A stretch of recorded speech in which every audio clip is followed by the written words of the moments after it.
Well, good evening and welcome to another live episode of Don't Talk TV. There's been a lot of legal type of things happening in the last few weeks that I want to try to cover, as well as answering questions that people put in the comments box. So we've got a lot to go over, and we'll get right into it.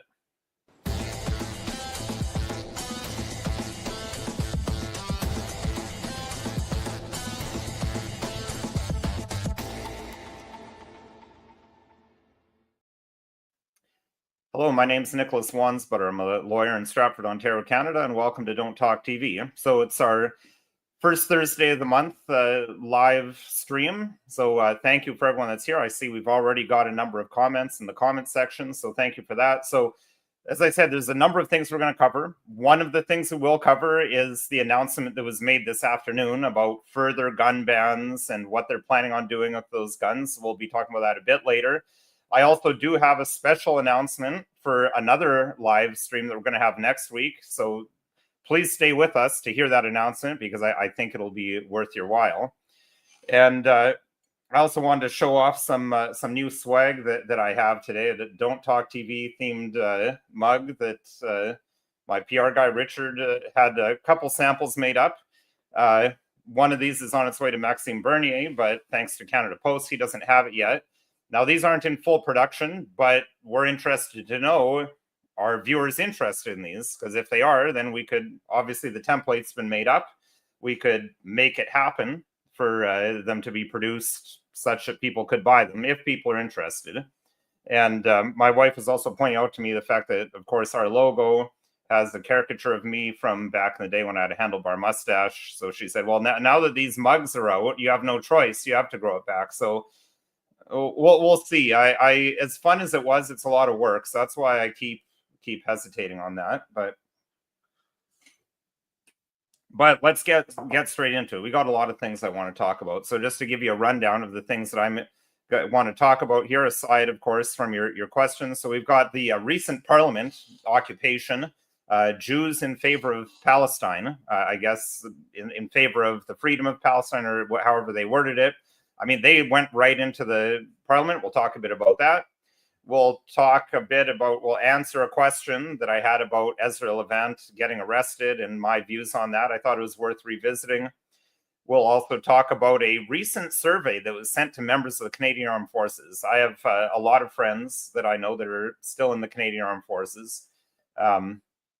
These are most of them are people who didn't take the job but managed to stay in through religious accommodation or just not being kicked out before those ended. Some did have to take it. Maybe they didn't know better until it was too late. But so they made me aware of this. So I've got I think it's interesting to have a look at that. As I said, we will talk about the gun grab, and we'll talk about the town here in Ontario that was fined for declining to participate in a Pride Day, which is another interesting topic to talk about. So there's this occupation in Parliament that happened recently. So Richard, if you could put up the article, we'll give you a bit of a rundown on that, just to refresh people's memory, because things happen so fast in this country these days that everyone may not remember the details on this.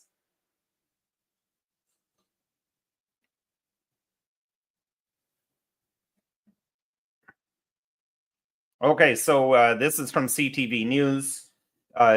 Jewish pro-Palestinian protesters occupy Ottawa Parliament building. So there's a picture of them outside the Parliament building. It says a group of Jewish Canadian activists professing Israel's ongoing armed offensive in Gaza protesting Israel's ongoing armed offensive in Gaza occupied a parliamentary building in Ottawa on Tuesday morning. I mean, I think that's all we need to know right here. They occupied a parliamentary building. And again, compare and contrast with the Freedom Convoy. No one went inside a single parliamentary building during that. No one occupied anything. But, they did this. Did any of them get arrested? I think you know the answer. They didn't. Now, let's look at a video at some of their behavior outside the parliament buildings. And the police response to that, which you can, again, compare and contrast to how the police responded to bouncy castles and dance parties at the Freedom Convoy. So we could screenshot that, Richard.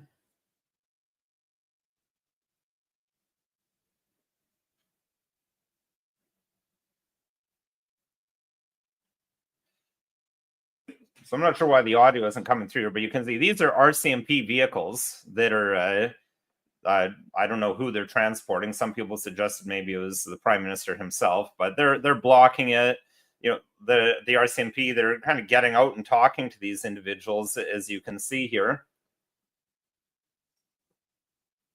Do we see anyone getting taken to the ground? Do we see anyone getting trampled by horses?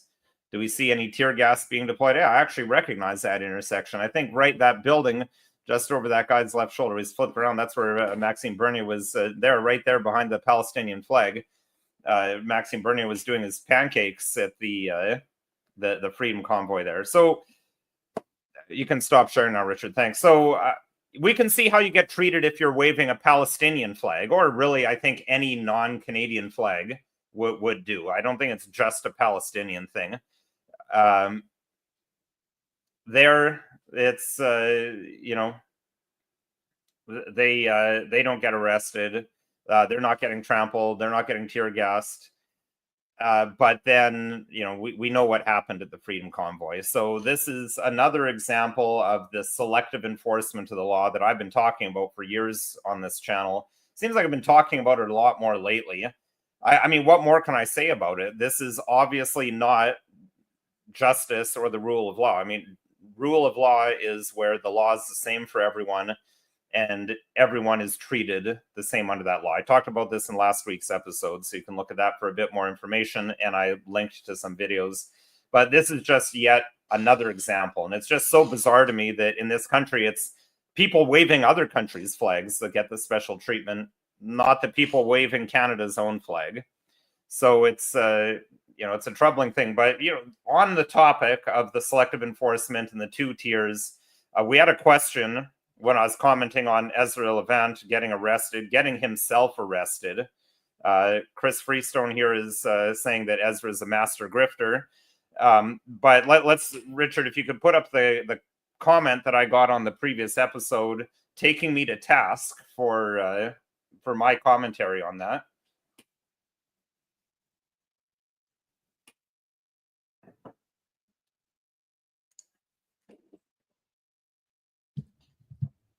Okay, so first of all, my name's Nicholas. It's not Nick.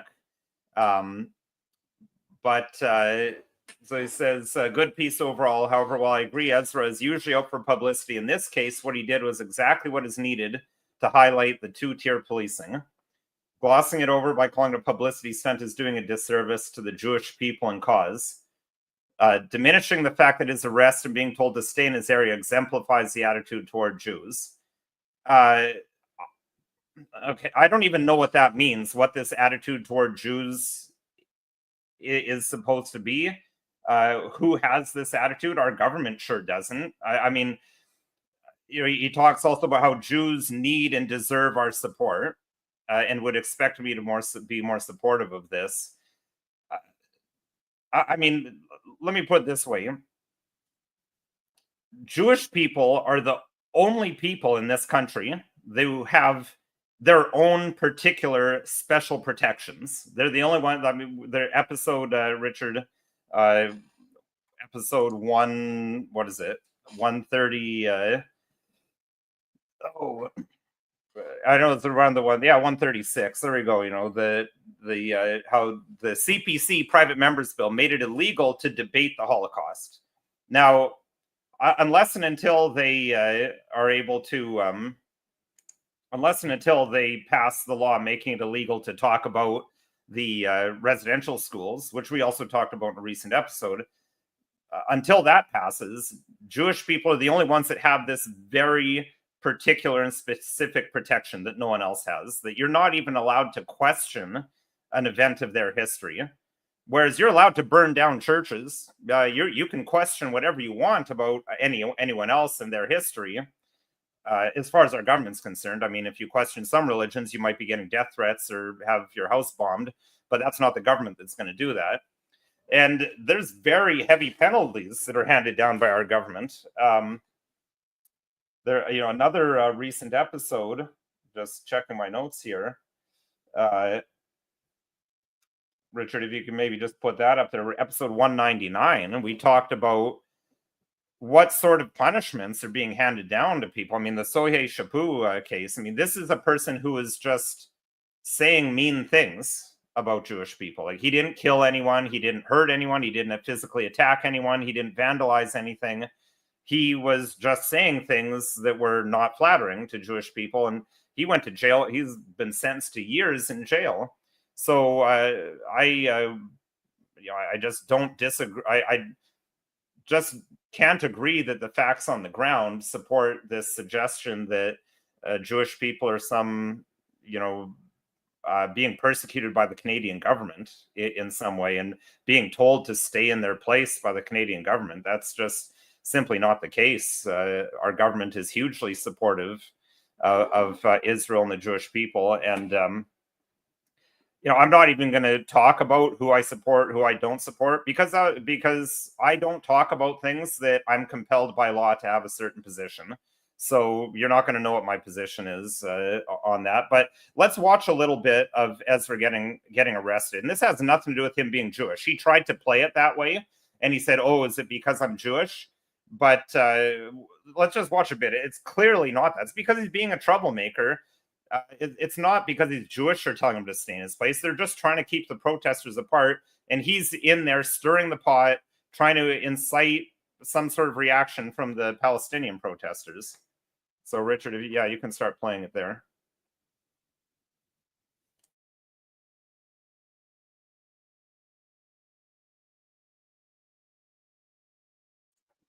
Well, I was hoping we'd have audio on that.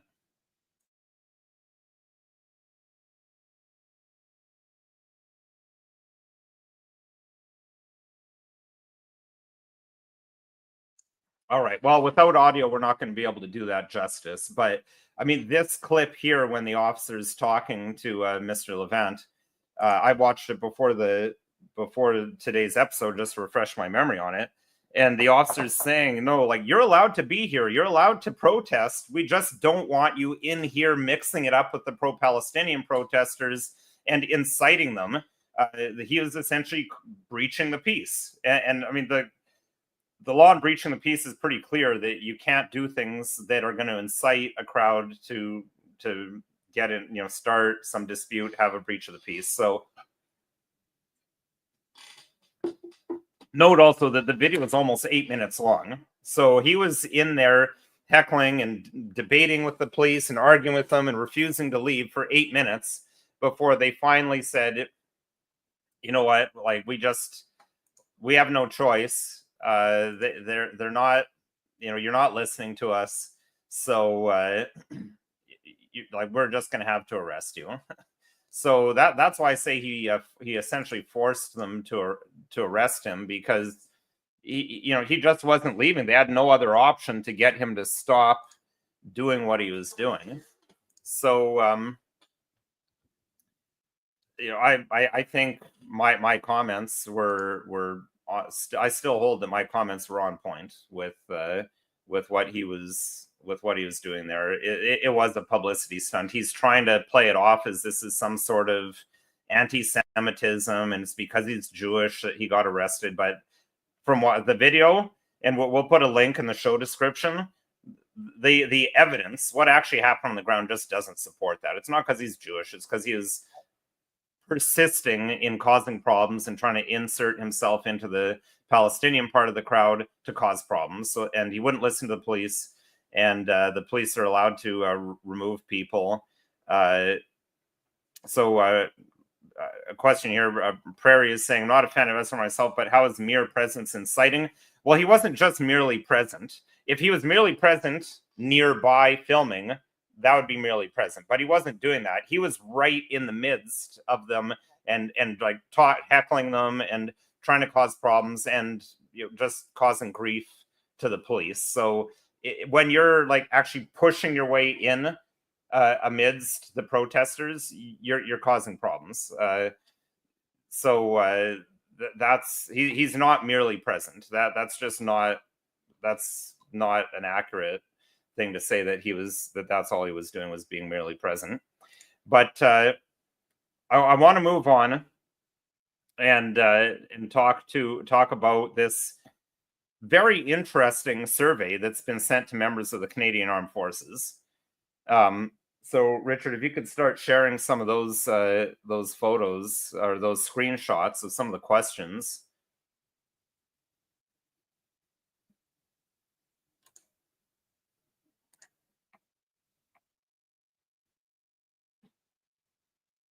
Be able to zoom in a bit. Here we go. So we got here, in the past 2 to 5 years, have you done any of the following? Liked an extremist group post on social media, donated to an extremist group cause, purchased an extremist group merchandise, like, for example, Make Canada Great Again hat.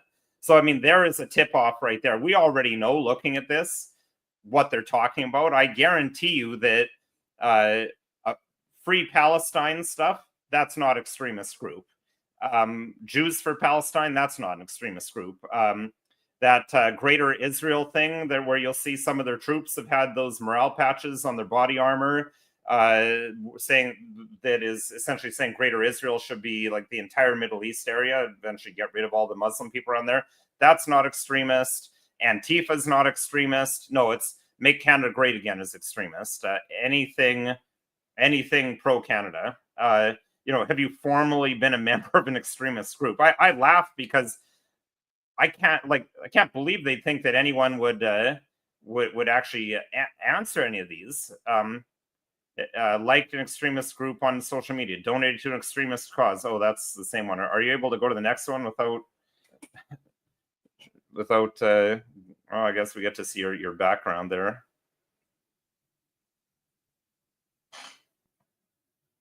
Is it a good thing to allow marriages between 2 men and 2 women? Women should take their role as wives and mothers more seriously, yes or no? We need to protect our own culture from the influence of other cultures. I mean, the majority of Muslims find terrorism justifiable. When jobs are scarce, men should have more rights to a job than women. There's nothing like, I mean, like, look at, these are such loaded questions.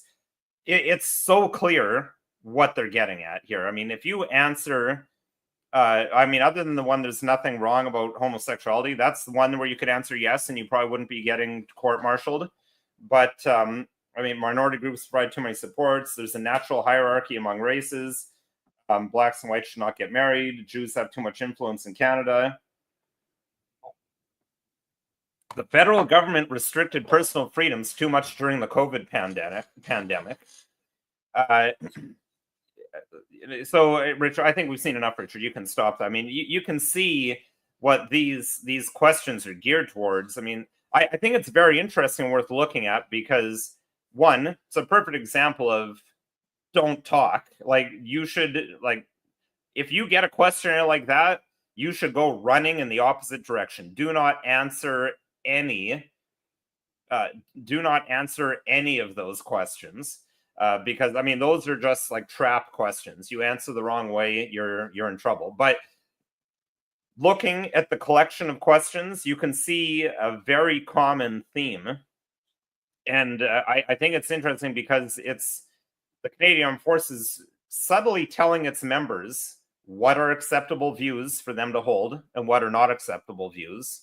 And by extension, subtly telling Canada at large what are acceptable views and what are not acceptable views.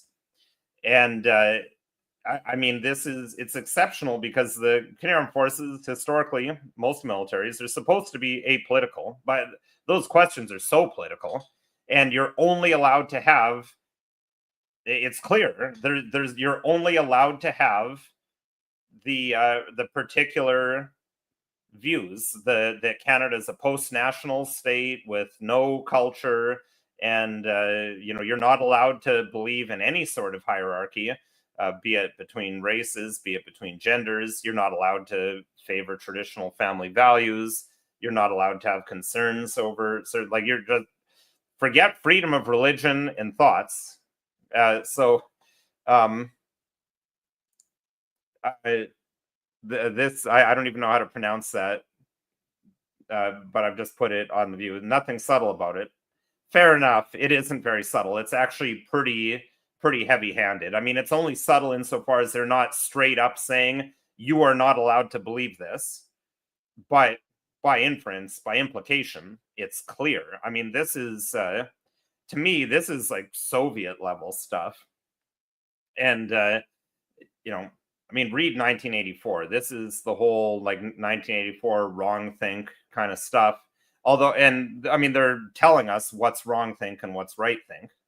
So, and apparently, the Canadian Armed Forces is becoming a place that would be, you've got to have right think to be a member of the armed forces, which is very much like the Chinese Patriotic Army. I think that's what they're what they're called. Someone can correct me if I'm wrong. The Chinese Army. I have a friend from church who's Chinese, and he said, the army is a very prestigious and very well-paying job in China. So only the most loyal to communism people are allowed to serve in the Chinese, I guess the People's Liberation Army. That's it, the PLA. Only, and you have to have a whole family history of loyalty and ideological purity to the Chinese Communist Party in order to be a member of the People's Liberation Army. So, I mean, this is exactly that kind of stuff that's being implemented here. Now, Richard did put up Kenny Gilman's question about the Daniel Perry case. You'll have to give me a bit more detail. I probably know about it, and just the name Daniel Perry isn't ringing a bell to me. So I'm not remembering what that one it was all about. But while you're looking that up, if you can throw me a link, that'd be great. Let's talk about the latest gun grab that's going on here in Canada.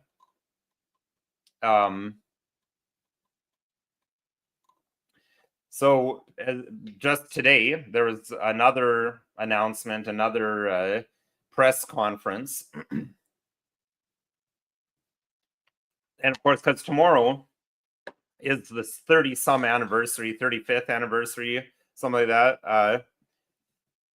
30 or so anniversary of the École Polytechnique mass shooting. Now, of course, there's so few mass shootings in Canada that they have to go back 35 years and continually talk about that one to justify constant confiscation of firearms. So Richard, you can start queuing that up, because for some reason we're having like about a 10-15 second lag when I ask you to put things up before StreamYard actually puts it up there. But let's just play a bit of that clip from I forget which minister it was, but I mean, just a question here: are the 324-ish assault-style firearms actually listed anywhere yet? No, they're not. I was just looking on the Canadian Coalition for Firearms Rights. I mean, they're on top of that. They're all over that, as one would expect. And they said they have not been listed yet. Apparently, the SKS, much beloved by many people, is not on that list. But other than that, we don't really know. But let's watch this bit of a clip from Bill Blair. Well, of course, we're not going to have audio on that. Richard, if you put the link in the private chat for me, because I don't have it on this computer, and I'll try to play it on my YouTube. So we'll try to get that. Yeah, you can stop screen sharing. We'll try to get that in a second here. So unfortunately, technical difficulties is the name of the game when it comes to StreamYard, it seems. Let's see if I can. Of course, we've got ads. Let's see if I can get some audio going here. And well, I just want to play this particular clip. I mean, I'm not. It's a whole long press conference where they're going on and on about the École Polytechnique. Like, I mean, it was a terrible thing. Whenever people get, things like that happen, it's always I'm not downplaying the shooting of people as anything that's to be made light of, but I mean, it happened 35 years ago. Like, the people who own firearms now have absolutely nothing to do with that. So I'm going to about the 12-minute and 10-second mark, or about the 12-minute mark of this. So if people, well, we'll maybe put the link in the comments section here so people know what I'm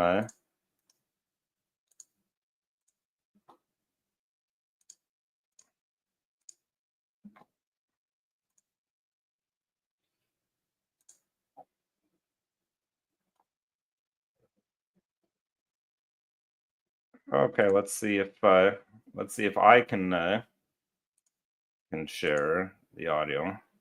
So Richard, you're gonna have to message me in the private chat to let me know whether the audio is working.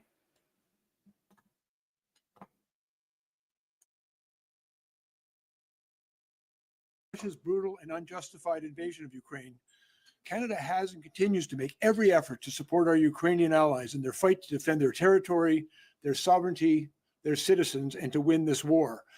And since 2015, Canada has committed over $19 billion worth of aid and support to Ukraine, including $4.5 billion worth of lethal and non-lethal military equipment. The Ukraine security forces have been very clear about the resources, support, and equipment that they need most. And we have always listened to them and tailored our donations to best meet those needs. And just this past October, we reached out to the Ukrainians once again to see whether any of the weapons that are currently under amnesty through Canada's assault-style firearms compensation program could be of any use to them in their fight against Russia.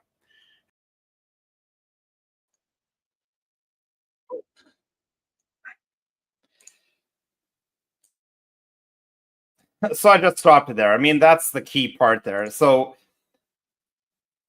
there, I mean, one can only laugh at the preposterousness of this. With all due respect to the Minister of National Defense, they're going to take away these firearms from Canadians because they're so evil and so dangerous, and because Canadians aren't allowed to defend themselves, because defending yourself is apparently a heinous crime. I mean, and that's parenthetically. That's a big downfall of the firearms rights movement in Canada. My view is that we completely surrendered that ground of the right to self-defense, and just said, yeah, we agree, people don't have the right to self-defense. They should just be allowed firearms for hunting and for sport shooting. And now sport shooting's gone, so they've now retreated to hunting, and that'll be gone soon too. But so that said, so according to our government, Canadians should not be allowed to defend themselves. These firearms are intrinsically evil that can only be used for ill and murdering people. But then we're going to give them to Ukraine, which, I mean, Ukraine, we've been told, is like this paragon of democratic virtue. This, you know, they're allowed to defend themselves, but Canada can't. Like, we're going to give them these evil weapons to, like, it's just trying to wrap your mind around the logic is just mind bending. And the hypocrisy and the inconsistency, and again, different standards. So yeah, Ukraine's allowed to defend themselves. I'm just going to highlight the critical thinkers comment here, because it's. I mean, this is what I'm saying here, right? Citizens, we're not allowed to protect. Canadian citizens not allowed to protect ourselves, our families, and our properties, but Ukraine can. And I mean, Ukrainians should be allowed to. I have no problem. I mean, I think there's concerns over corruption of the Ukrainian government, but I mean, Ukrainians themselves have every right to defend themselves. Everyone has the right to defend themselves. It should have. As Prairie says, the basic human nature. It's a basic human right to be allowed to defend yourself. But according to our government, only Ukraine can. So I mean, it's bad enough that they're banning more firearms. It's bad enough that they're once again doing it in a backdoor way, ordering council. I mean, again, it's the same hypocrisy you see in the US. The parties that talk the most about being the big defenders of democracy are the ones who don't care about democracy. And like, democracy would be actually passing these laws through Parliament, not passing it through imperial fiat by way of ordering council, which is the Canadian version of an executive order, which most people are familiar with. You do orders in council when you know that you don't have the democratic support to do it. So that's big, it's a concern. And the problem we have in Canada is we don't have firearms rights. Or is it the Second Amendment in the United States? We don't have that Second Amendment. We don't have a right to carry firearms. Our charter doesn't say anything about firearms, doesn't say anything about self-defense. Arguably, Section 7, the right to security of the life, liberty, and security of the person, would arguably, by inference, mean you have the right to defend yourself. Maybe I guess that's why we have Section 34 of the Criminal Code, which I won't get into that. I did a 2-part series way back in the early part of Don't Talk TV. Maybe Richard can dig it up and put it in the comment section. But I mean, I gave a very detailed rundown to that. Our self-defense laws on paper are actually pretty good. As I've said, the problem is that the police will always prosecute you, or they'll always arrest you. Crown Prince will prosecute you, and you'll most likely be ultimately acquitted, but you're going to have to spend tons of money on a good lawyer, because a good lawyer is going to cost money. You get what you pay for in law as in anywhere else. And you're going to need a good lawyer for self-defense, but you probably would ultimately be acquitted. Now, I think it's worth saying that I don't think that police are going to be kicking in any doors to seize people's firearms. They're most likely going to do what they have done. I mean, even though they talk about a buyback and taking these firearms and giving them to Ukraine, I believe that that's more likely just virtue signaling. They're probably going to grandfather it in because that's generally what they do. And it's an effective tactic because it really neutralizes a lot of the pushback. Police don't need to worry. I mean, they don't need to use resources to retrieve firearms. They don't need to worry about people fighting back. But number one, a lot of people, I mean, unfortunately, my personal view is that Canadians as a whole, present company accepted, but Canadians as a whole seem to have mastered the mentality of, well, it doesn't affect me, so I don't care. And so when it's grandfathered in, the people who currently own firearms, doesn't affect me, so I don't care. I'm fine, screw you. And they're playing the long game. What they want to have a completely disarmed populace and defenseless populace is, by the long game, they want your children to never be allowed to own firearms, your grandchildren to never own firearms, and your great-grandchildren to never own firearms. So grandfathering it in does it perfectly. And so, like, I mean, none of my children are 18. They can't own firearms yet. They won't be able to buy anything to get in under the wire before this law gets passed. Most people are probably the same. And it'll only take 20, 30 years before essentially no one owns anything because they've done that. So playing the long game, it's practical on their end and it works very well. And they know they can count on the Conservative Party of Canada to do nothing to stop this. So, that's worth talking about. I mean, Canadians aren't going to fight back. Canadians aren't going to vote for who they should vote for, or in my view, they're going to. I mean, I'm 45 years old. I've seen the pattern. You get liberals for 3, 4, 5 terms. They finally destroy the economy and push enough new stuff that people get upset. So they elect the Conservatives for between 4 and 8 years. The Conservatives, they maybe undo the odd thing, like, oh, Harper, he took away the firearms registry. Okay, he did one thing good on firearms, but who cares? He didn't put anything in place to prevent any of this stuff. All that did was a bit of breathing room, calm people down. 4 to 8 years of liberals traveling the speed limit. All the things implemented, pretty much everything implemented by Chrétien Martin was, entrenched, solidified, and then the economy got a bit better. Can count on the Conservatives for that. And people will then forget about that after they're doing well again. Then it's like, okay, well, because I'm Canadian, I have to feel guilty about doing well. We need to, bring in an infinity number of people who are less well off than me. We've got to give our money away to stuff. And yeah, let's elect this, this guy because he's hip, he's cool, he's got nice hair, and then we're stuck with them. So that's what's gonna happen. The same. Yeah, Prairie's spot on. PP's the same as in Pierre Poilievre. So I mean, let me go back to this comment that came in before we even started. Question about Maxime Bernier. Can you give one example of a vote cast for the Purple Party that has to this date resulted in any benefit to Canada? Well, I'm going to flip that around. Show me an example of a vote cast for the Blue Party that to this date has resulted in any benefit to Canada.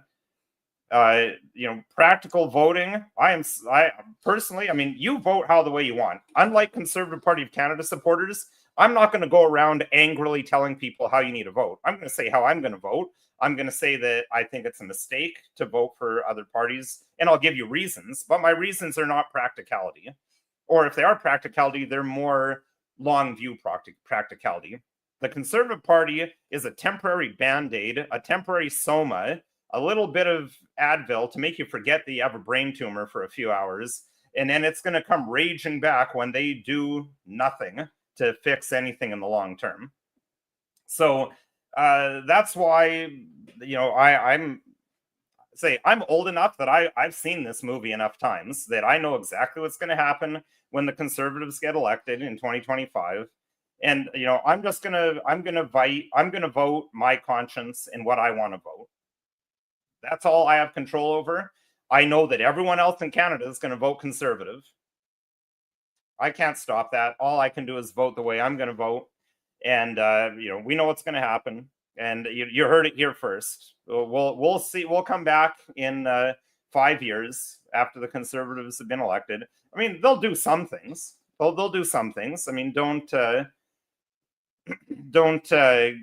me totally wrong. I mean, the economy will probably get better. I think they can probably be counted on to do some stuff about the carbon tax before the economy gets completely nuked by that, with the carbon tax going way up this spring. They'll nibble around the edges a little bit. Again, just enough to kind of calm people down and get people not upset, because really it's when people are upset is the only time when there's a potential for change. So they're just going to make sure that nothing changes. So, that's my view on the practicality of the situation. I'm not looking. I'm going to vote for what I know will work long term. I'm not going to vote for a Band-Aid solution just because that's what everyone else is voting.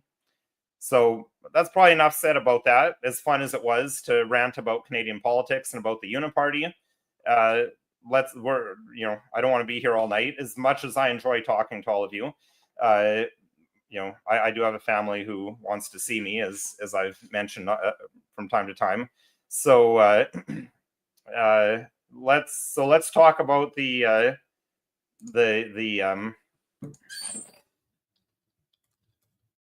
let's talk about another. We're talking about wrongthink. We're talking about unequal application of law and wrongthink. Those seems to be the themes of Canada certainly in the last couple of years. It seems like it really ramped up since COVID started. It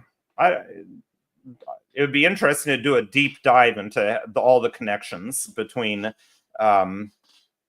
COVID and all the societal changes that got ushered in, because on the outside it's about a pandemic, but then all the things really ramped up in terms of the changes to society, and really the whole the wrong thing. Sorry, man. Of course, always got to do the autoplay on me. So we'll get there. We're still a bit new with doing this stuff. I got to figure out how to get Richard to actually be able to screen share properly, but at least I can. So we're adapting and overcoming, but we'll continue to learn. I think this is only our third episode with StreamYard anyway. So so let's talk about a town that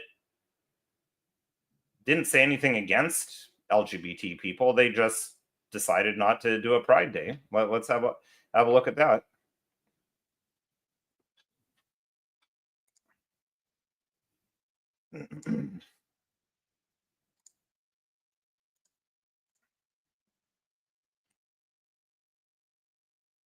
Big fine to pay.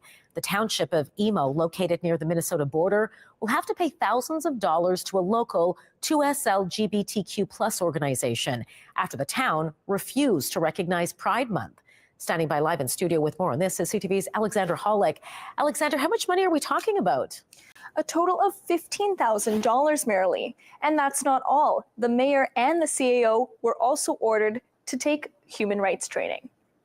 The township of Emo and its mayor were handed a hefty fine by the Ontario Human Rights Tribunal last month for refusing to recognize Pride Month and discriminating against a local 2S LGBTQ+ organization. The explicit reason that they did not adopt our proclamation was obviously tied to the sexual orientation and gender identity issues attached to Pride. Emo is located nearly 200 kilometers south of Kenora and has a population of just over 1,300 people. Generally, this is a non-controversial thing, but it's an important signal in a small community. The dispute dates back to 2020. Borderland Pride requested that the town declare June as Pride Month and display a rainbow flag for a week. The resolution was brought forward at a May 12th council meeting by then Councillor Lincoln Dunn. I had warned members of council that I was aware of the potential ramifications of not passing this bylaw. But the bylaw didn't pass. The vote was 3-2 against, with Emo Mayor Harold McQuaker in opposition. There's no flag being.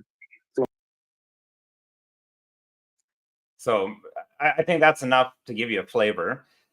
So, you know, it's incredible. And this shows the great danger of these human rights laws, because now they're getting to the point. It's not only are you not that what they're it's not only that you can't discriminate against people, it's now considered discrimination if just you fail to fall down and bow towards enough and give them a special day. Like, it's just, how many groups don't get special days? Wouldn't it actually be non-discriminatory for there to be not a Pride Day? Because there's no Catholics Day, there's no White Men Day, there's no Men Day. Actually, I don't even think there's a Women's Day. There aren't, Muslim Day, there isn't a Hindu Day, there isn't Indian Day. There's, so why is Pride, Pride is given a very prominent pride of place, pun intended, and to fail to do that is now by the Human Rights Tribunal considered discrimination. I mean, that is just absolutely not what discrimination is. Discrimination is where you're not treating everyone else, you're not treating someone the same as everyone else. What's happening now is they've morphed that into, if you don't give special treatment to certain approved groups, that's discrimination. I mean, it's not discrimination. What this is, once again, is it's compelled speech. Goodbye Cruel World is absolutely spot on. You stole the words out of my mouth. This is compelled speech. And if you don't do the speech, you don't offer the incense to the emperor, to use a Christian analogy. Christians were ordered, you have to offer some incense to the emperor. No, but not a big deal. It does offer a bit of incense, and Christians couldn't do that. It violates their conscience. I mean, they went and got murdered by being fed to lions in the Colosseum. We're entering the same sort of stuff now with the compelled speech. You have to believe, not only do you have to believe it, you have to publicly proclaim this. That is the very definition of compelled speech. And we've seen this. Viewers may not know this, but I can't even remember when it was. 2018, I think. It was before COVID that the Law Society of Ontario tried enforcing a compelled speech on lawyers, saying that we had to all make a public proclamation that we were in favor of diversity, inclusivity, and equality. Now, fortunately, many lawyers at that time declined. I don't know if those will be, if that would happen if they tried doing it again, but it didn't go through that time. But I'm just saying, Stephanie Slaughter asked, is Indigenous land acknowledgements also compelled speech? Well, it's compelled speech if you're required to do it. I mean, if it's optional, then it's not compelled speech. But if something is going to happen to you, if you're going to get ordered, like this clip we just watched, you're going to get ordered to pay thousands of dollars, then it's compelled speech. So it's all if there's consequences, if there's negative consequences. People on the left like to say, oh, you have the freedom to do this, you just need to be prepared to accept the consequences. Well, as I've said, then it's not a right. If there's negative consequences for doing something, you don't have the right to do it, because if you're punished for doing something, that means you don't have the right to do it. So to actually have the freedom for something, there would be no negative consequences because you're free to do it. Free, meaning you won't have any negative consequences. So this is incredibly concerning. And it also goes back to a lot of people were hoping that the human rights tribunals would maybe come to bat and help them during COVID, when they were being forced to take vaccines. I think you can see from this, these people will never, they're not the people who are going to help you with that. They're going to do stuff like this. They're not going to help you with medical freedom. So it's 8:45. Went a bit longer than I was hoping to go, but we did have a lot to cover. We had a lot of interesting things to talk about. But I think that's about all the time we've got for today. For not too many questions, I'll go back to the very beginning, very, very quickly. This question: what are your rights when approached by a police officer in public? Walking the store, as I've said many times, if you're not doing a licensed activity, you have the absolute right to silence. Just keep on walking and ignore them. You do have to show them ID if you're doing a licensed activity. So, for example, what are my rights in this scenario? You're off on a fishing trip. So if you're on a fishing trip, then you have to show them your fishing license to prove that you have the right to fish. Or if you're out hunting, you have to show them your hunting license. If you're driving a car, you have to show them your driver's license. But for anything that does not require a license, such as walking down the street, shopping in the store, your rights are absolute silence. You don't have to acknowledge them. You don't have to talk to them. You don't have to answer anything. You can just keep going. And if you're in doubt or they're giving you hassle, you can pull out your cell phone. Everyone has cell phones, and call a lawyer. But I stress that you have to show your ID if you're doing a licensed activity. But actually, for the whole walking down the street thing, I actually know a lawyer in Kitchener who was accosted like that by police. They thought he was someone else because the way he dresses when he's not doing lawyer things, I guess, looked like the type of people the police look for. So they were hounding him. He knew his rights. He was a lawyer. He just ignored them, refused to give them his ID. They eventually grabbed him, threw him up against the wall, put him in cuffs, pulled out his wallet, looked at his ID, saw, oh, he's not who we were looking for. So he sued them, and they settled out of court for $4,000 for that wrongful arrest and the temporary detention. I mean, they let him go as soon as they saw they saw his ID and he wasn't who they thought he was. But the fact that they settled out of court, I mean, that I think demonstrates that they knew they were in the wrong. He probably could have gotten more at trial if they were offering $4,000, but $4,000 from his perspective wasn't bad. So I figured I'll just take that and not spend any more time on this. So yeah, this is a good one. Oops. There, you definitely don't have ID. It's, not a bad idea to just conveniently forget to have ID on you. So I know Goodbye Cruel World is concerned that only $4,000. I mean, that was the offer they made for an out-of-court settlement, and he took it. As I say, I think he probably could have gotten more, probably significantly more, if he went to trial. But for him, he has the right as well of personal autonomy. That to him, that was enough. That different people might have a different price. I mean, that's what he. That was enough for him. So he had that right to settle for that. So that's all the time we have tonight. Of course, this video itself does not constitute legal advice. So if you need legal advice, call a lawyer. As I suggested, if the police are following you around, for an example like that, call a lawyer. My number is on the little ticker on the bottom there.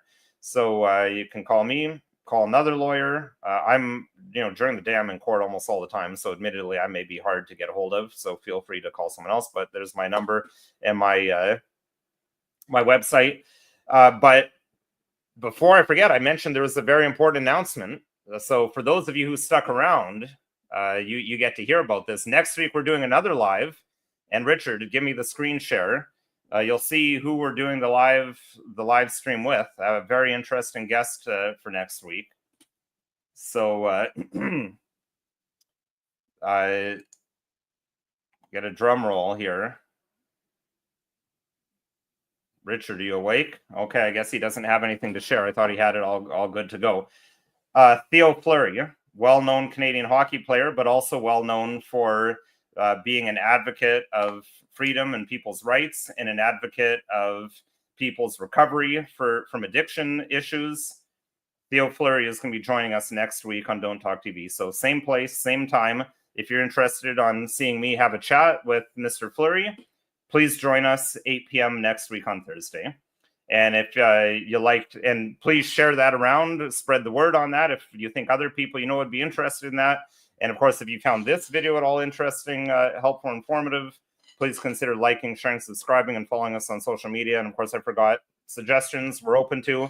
But yeah, share, and subscribe. Get the word out so we can get lots of people to see that live and our other content.